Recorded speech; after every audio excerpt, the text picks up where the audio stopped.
한 중소기업에서 동료의 잘못을 뒤집어쓰고 괴로워하는 그런 분이 있었습니다.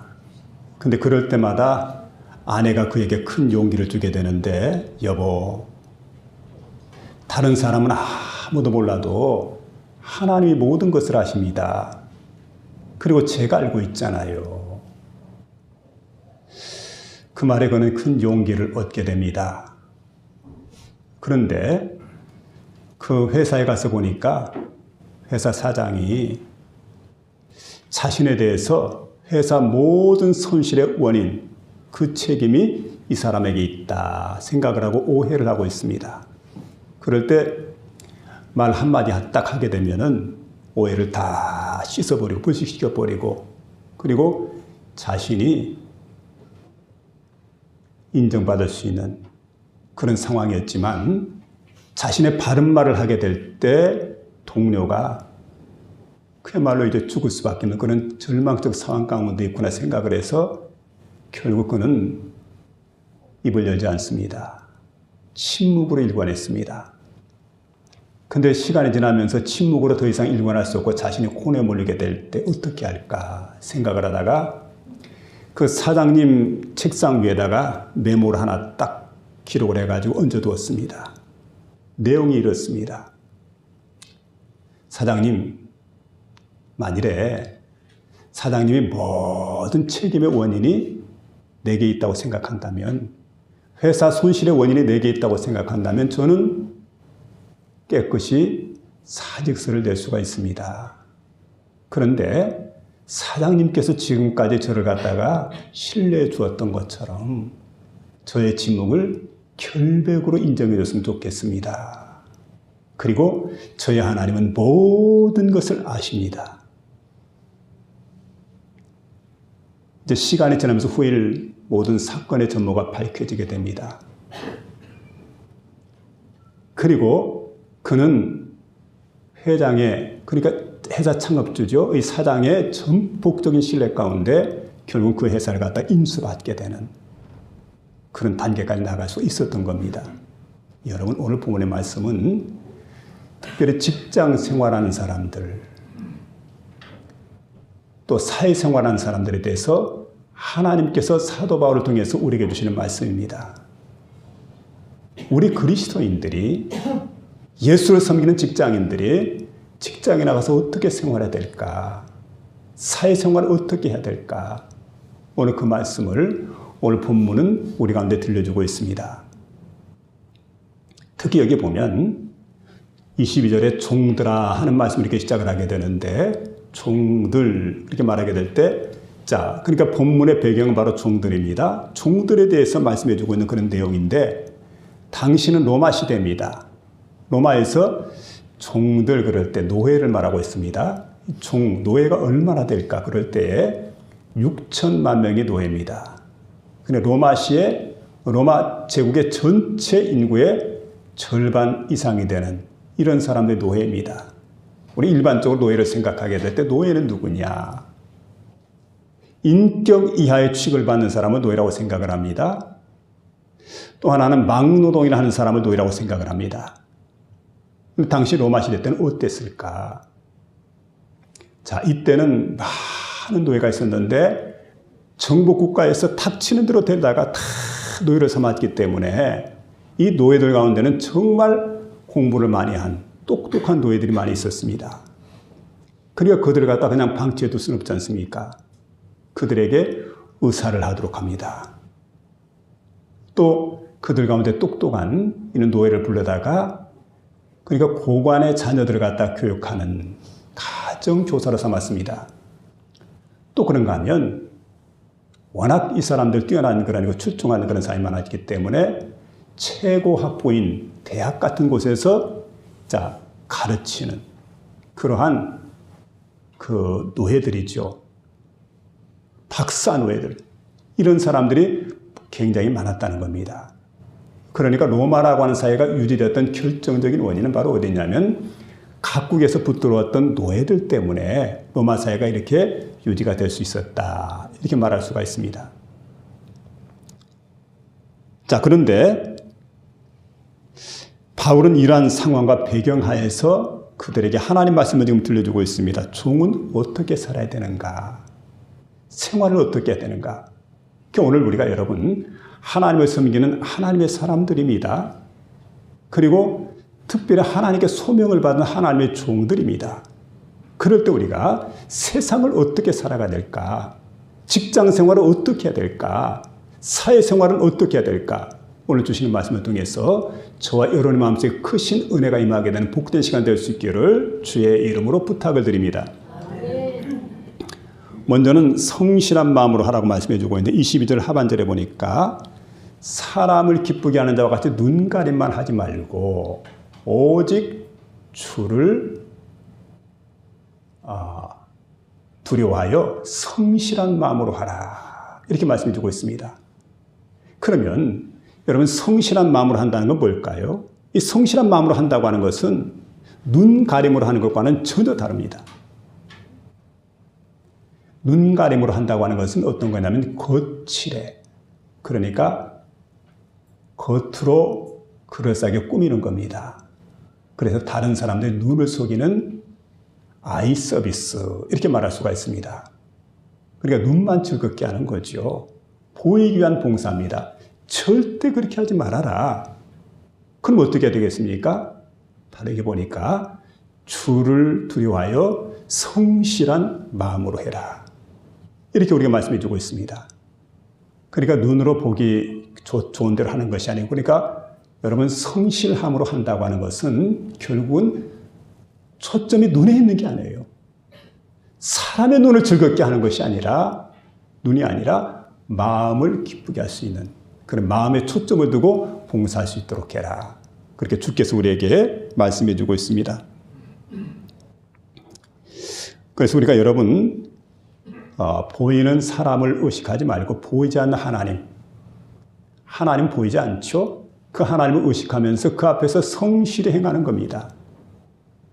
자, 이렇게 이제 우리가 주를 섬기고 살아가야 되는데 우리가 여러분 마태복음 6장 가운데 보게 되면 마태복음 6장에 그 그리스도인들이 행해야 될 삶의 윤리, 실천상에서 말씀해 주시면서 우리 예수님께서 세 가지를 지금 말씀해 줍니다.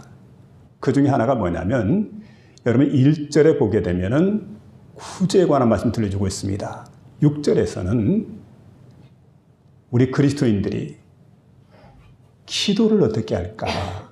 5절에 기도를 어떻게 할까? 여기서부터 기도에 관한 말씀이 나옵니다. 그 다음 16절에 보니까 금식에 관한 말씀이 나옵니다. 근데 이렇게 말씀해 줍니다. 자, 사람에게 보이려고 그렇게 구제라든지 기도라든지 금식을 하지 마라. 그럼 어떻게 하라고 했습니까? 은밀하게 하라. 그리고 그렇게 말씀해 줍니다. 은밀하게 보시는 내 아버지께서 갚아주신다. 그러니까 우리가 무엇을 하든 그렇습니다. 사람들에게 보이려고 하는 게 아니라 주님께 내가 인정받기 위해서 주님을 섬기는 마음으로 그렇게 우리가 행해야 된다. 바로 그와 같은 말씀을 우리에게 말씀해 주고 있습니다. 영적인 일이든 세상 일이든 겉으로 보이는 사람을 의식하지 말고 은밀한 중에 보시는 내 하나님 아버지를 의식하며 살아가는 것이 바로 성실함으로 하는 것이다. 이런 말씀입니다. 미켈란젤로라고 하는 화가가 있습니다. 잘 아시는 분이죠. 근데 이분은 두 가지가 유명합니다. 하나는 천재 화가입니다.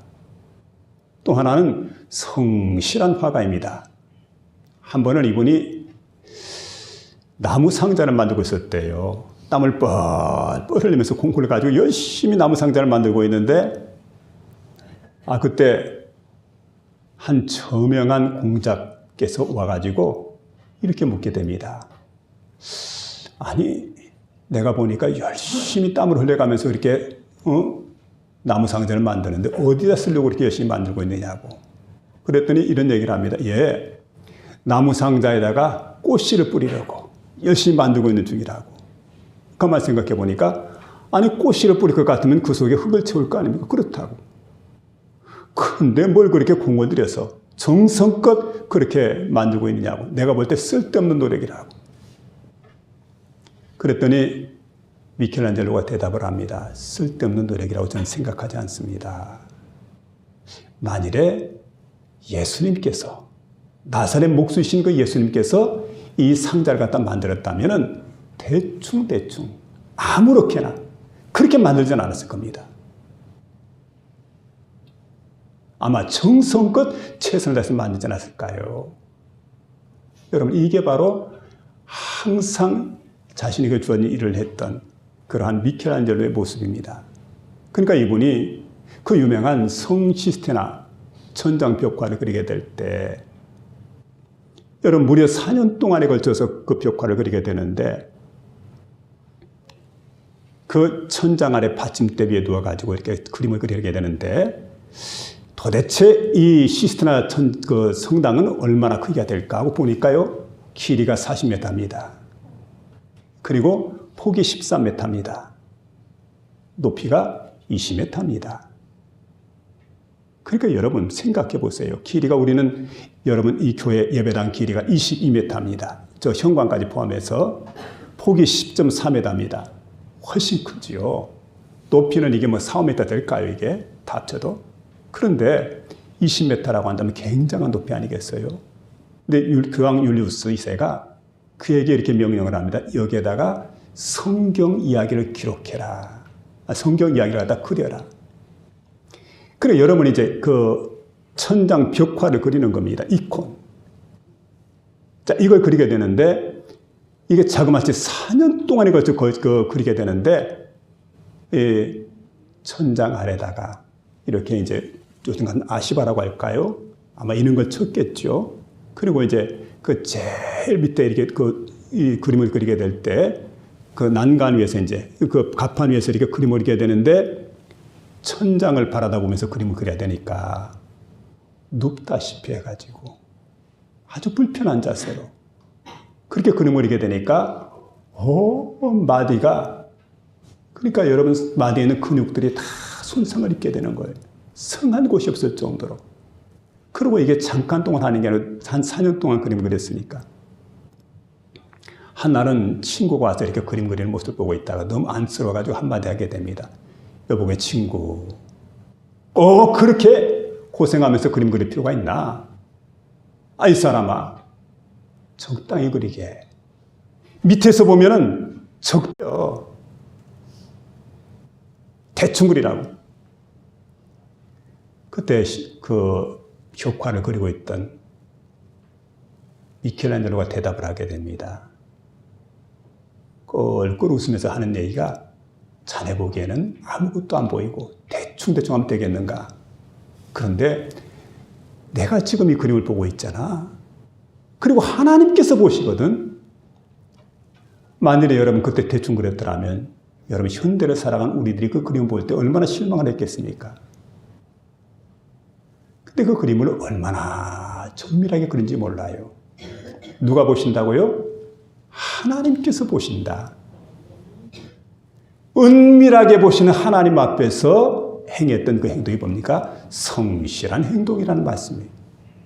이렇게 우리로 하여금 하나님을 섬기며 살아가라고 그렇게 말씀해 주고 있습니다.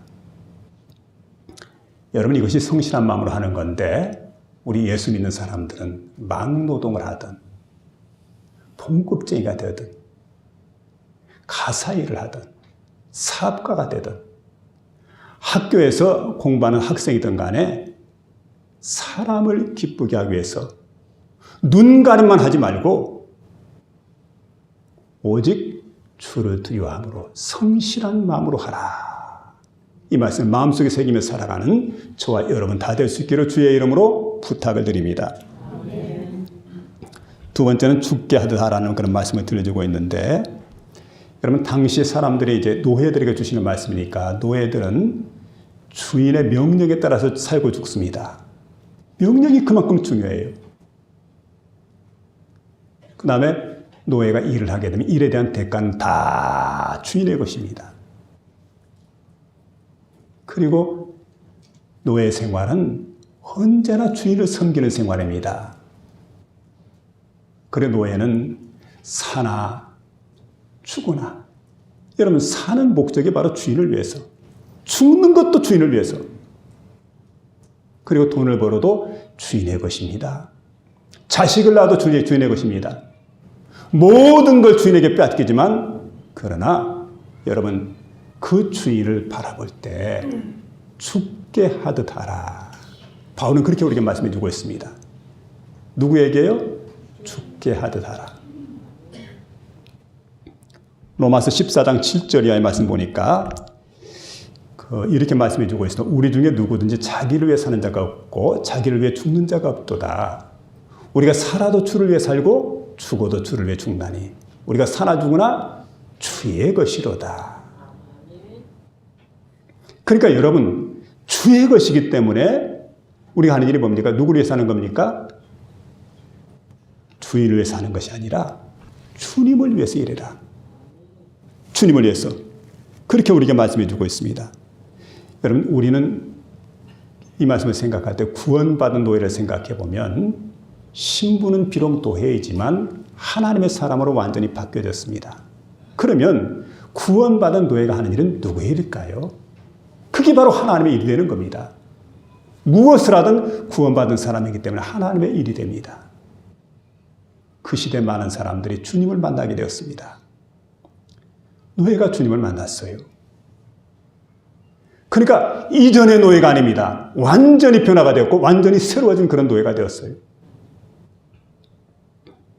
자, 이제 여러분 그 노예들 가운데 보니까 어둡고 생기가 없었던 그런 노예들의 얼굴에 드디어 빛이 나기 시작을 합니다. 왜냐하면 주님을 만났기 때문에.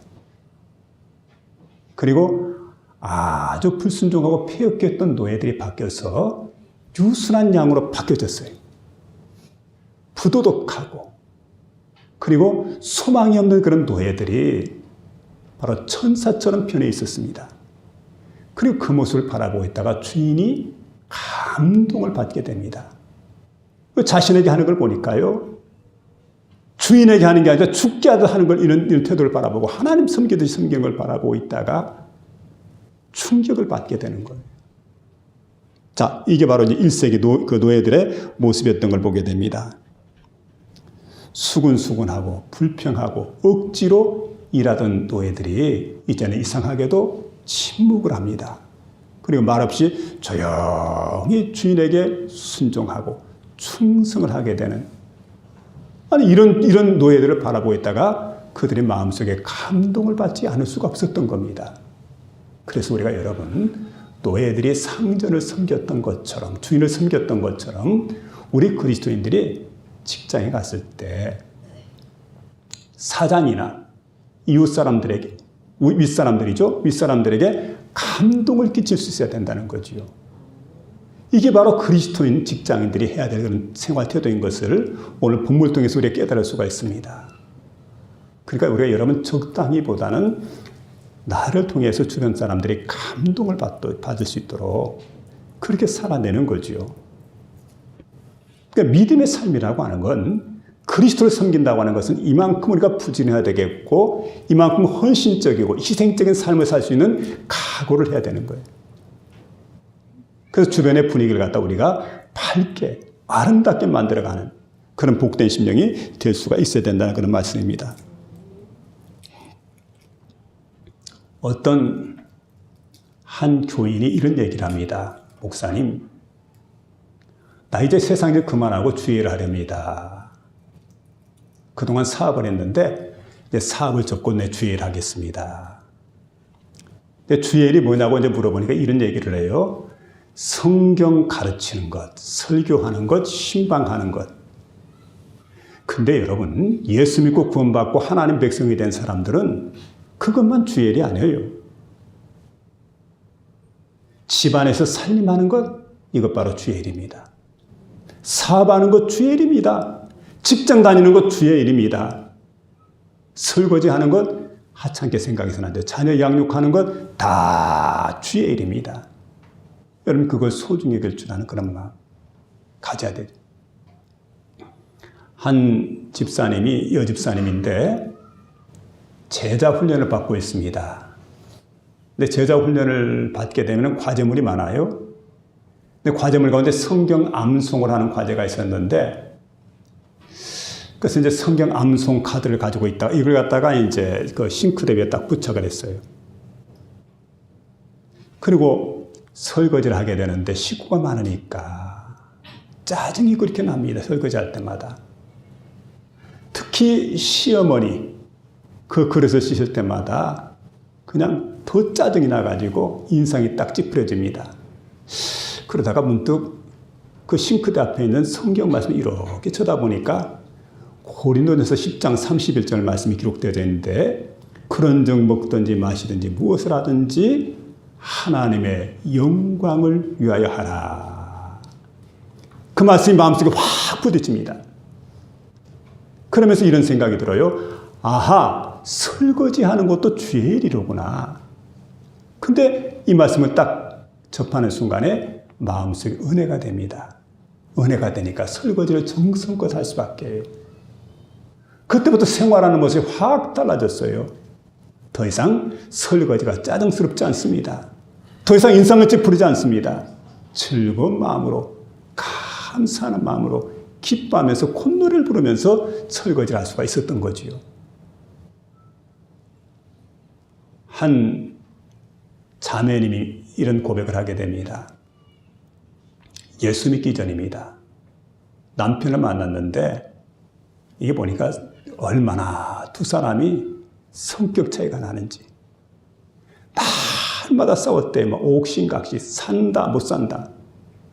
이렇게 싸우다가 나중에 가만히 생각해 보니까 내가 이 인간 만나가지고 내 팔자가 꼬였구나.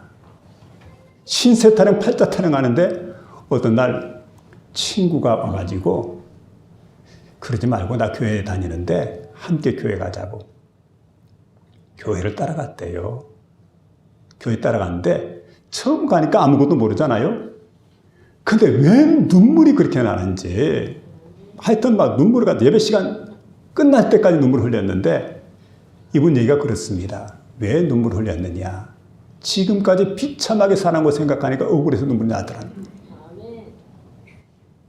그리고 이상한 남편 만나가지고 생활이 꼬인 걸 생각하니까 그냥 하염없는 눈물이 쏟아지기 시작하는데 근데 다 울고 나니까요. 그 마음속에 남편이 짠하게 여겨지더라는 거예요. 그리고 교회를 몇 번 더 다니게 되니까 마음속에 하나님 사랑하는 그런 마음이 생기더라는 거예요. 그리고 주님을 사랑하고 생각해 보니까 남편이 소중하게 여겨지더라는 거예요.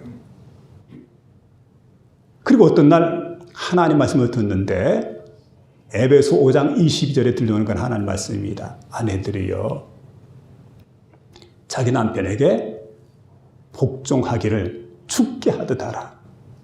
그때 그 말씀을 딱 듣는 순간에 자기도 모르는 사이에 마음속에 아멘 하고 화답이 되진 거예요. 그리고는 집에 돌아가서 정말 죽게 하듯이 남편을 섬겼더니 남편이 감동을 받게 되더라는 거예요.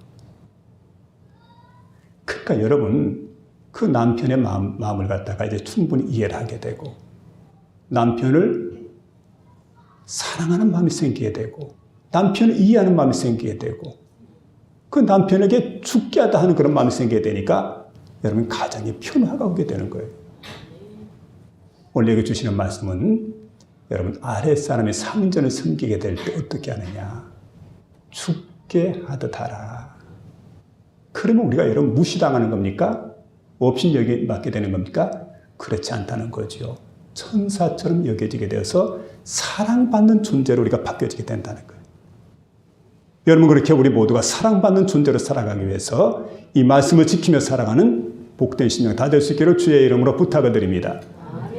마지막 세 번째입니다. 유업의 상을 기대하라 하는 그런 말씀인데 직장인들 가운데 이렇게 보면 흔히 저는 직장 생활 안 해봤습니다만은 근데 들어보니까 그래요. 제가 군 생활 해보니까 군 생활도 비슷해요. 그렇게 뼈 빠지게 일한다고 뼈 빠지게 일한다고 누가 알아주나? 뼈 빠지게 일한다고 승진하나? 보너스 많이 주나? 월급 많이 주나? 적당히 해, 적당히.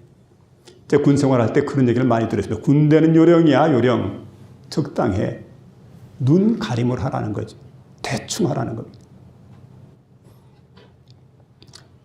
이런 이야기를 참 많이 들었습니다.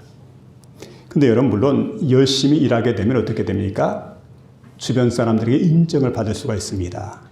승진을 하기도 합니다. 보너스가 막 올라가기도 합니다. 월급도 막 덩달아 올라가기도 합니다. 여러분, 그런데 내가 그렇게 열심히 일했는데도 인정해 주지 않을지라도 오늘 주시는 말씀이 바로 그겁니다. 하나님 보시고 계신다는 것. 하나님은 아신다는 것. 하나님이 기억하신다는 것.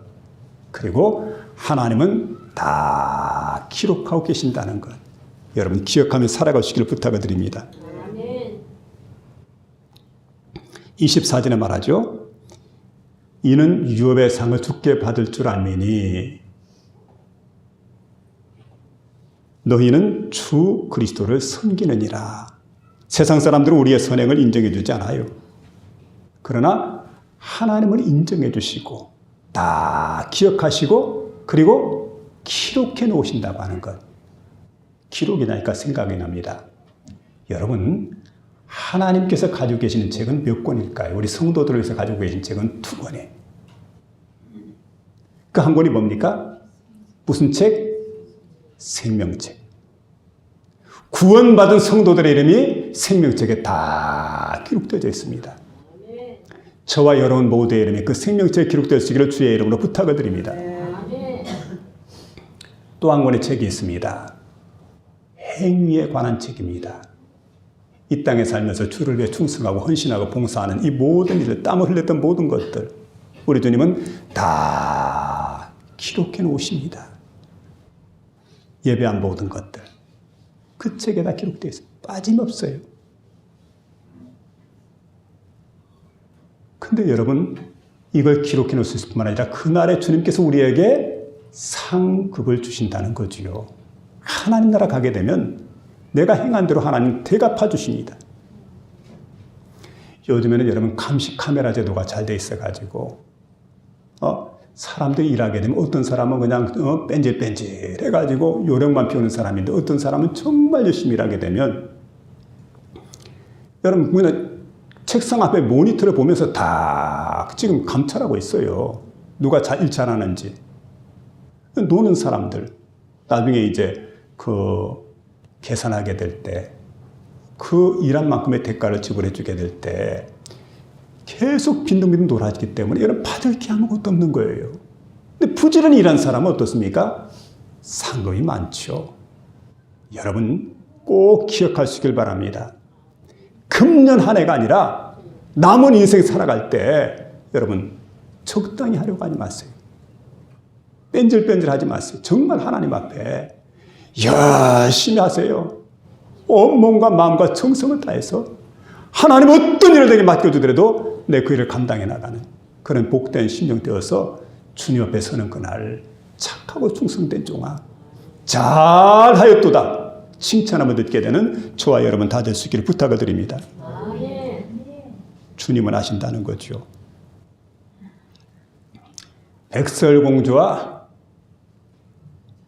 백설공주와 일곱 난장이. 근데 일곱 난장이들의 노동요가 있습니다. 일하러 가면서 부르는 노래인데 거기 보니까 이렇게 노래를 부릅니다. 우리는 땅을 파는 것을 좋아하지요. 그리고 그게 부자가 되는 비결이지요. 삽이나 꽃갱이로 땅을 파요. 광산이나 빛나는 다이아몬드가 나는 곳에서 우리는 땅을 파지요. 아침부터 밤까지, 이른 아침부터 밤까지 땅을 파요. 보이는 것은 다 파지요. 그리고 다이아몬드가 많은 곳에서 수천 개, 가끔 루비도 캐지요. 그러면서 이제 이런 얘기를 합니다. 자, 그런데 보석을 왜 캐는지 몰라도 우리는 땅을 파지요. 참 이 시가 굉장히 이 노래가 어떻게 보면 가사가 좋아요. 근데 심히 유감된 가사가 바로 뭐냐면 보석을 왜 파는지는 몰라도 우리는 땅을 파지요. 근데 여러분, 이거 좀 계산을 했으면 좋겠어요. 우리가 예수 믿는 사람들이기 때문에, 자, 보석을 파는 것은 주의 영광을 위한 일이기에 우리는 땅을 파지요. 그렇지 않습니까? 그리고 우리 가족을 위해서, 우리 이웃을 위해서 우린 땅을 파지요. 그리고 여러분, 다음날 기대하는 마음으로 휘파람을 불면서 우리는 일터로 가지요. 이렇게 계산하는 거지요. 그래서 여러분, 내일이 월요일인데 월요일이 설레는 마음으로 기다려집니다. 왜냐하면 하나님 내게 주신 일터이기 때문에, 내가 하는 일이 주의 일이기 때문에. 그래서 여러분, 기쁨으로 나가는 거예요. 어떤 일이든 간에 우리가 여러분 기뻐하고 즐거워하면서 그 일을 감당해 나가는 그런 직장인을 만들어가는 그런 교회가 바로 우리 교회가 되어야 됩니다. 그런 목적의식을 가지고, 그런 비전을 가지고 믿음으로 살아가는 그런 성도들이 많아지는 교회, 이런 비전 있는 교회, 목적 있는 교회, 여러분 그런 교회를 만들어가는 저와 여러분 모두가 다 될 수 있기를 주의 이름으로 축원합니다.